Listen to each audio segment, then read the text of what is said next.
quan estàs a dins un gegant, doncs et multipliques, ets un altre.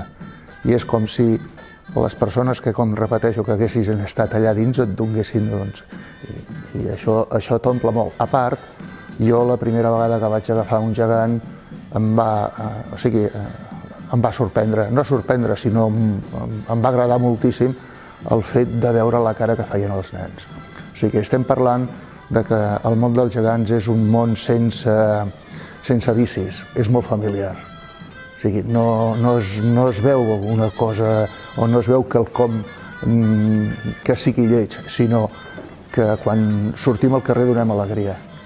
Anteriorment sempre tot eren gegants que estaven el Ferran el catòlic i l'Isabel, o sigui, que eren els que estaven més generalitzats, diguéssim.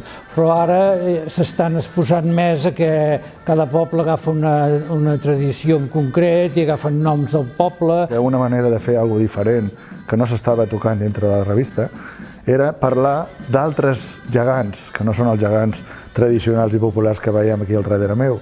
I vaig proposar de parlar d'escultures gegants, que són figures artístiques de moltes perspectives, de moltes tendències, que eren gegants també, i era una manera de completar de forma amb molta sinergia amb el món dels gegants que toquem.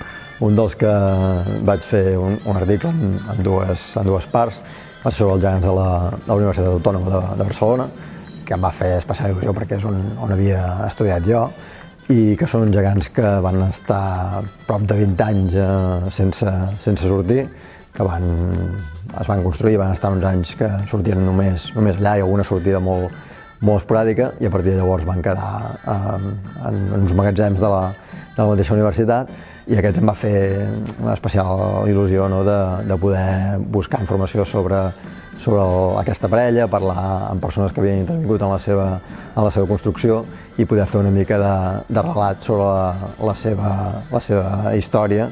A tot el món es fa, tenim carcasses que són portades, vull dir, aquí que tenim molta tradició, a la península Ibèrica també, a Europa, però també si anem a Costa Rica també trobem, perquè Catalunya s'ha mogut molt, també ha viatjat per Costa Rica, també trobem interrelacions amb tot el món i podem veure una evolució. De fet, la revista en moltes ocasions ha mostrat aquest patrimoni festiu que trobem a tot el món, ja sigui Àfrica o Oceania, on sigui. Vull dir que això de ballar gegants ja ve de fa molt... O sigui, és internacional, és universal, diguéssim.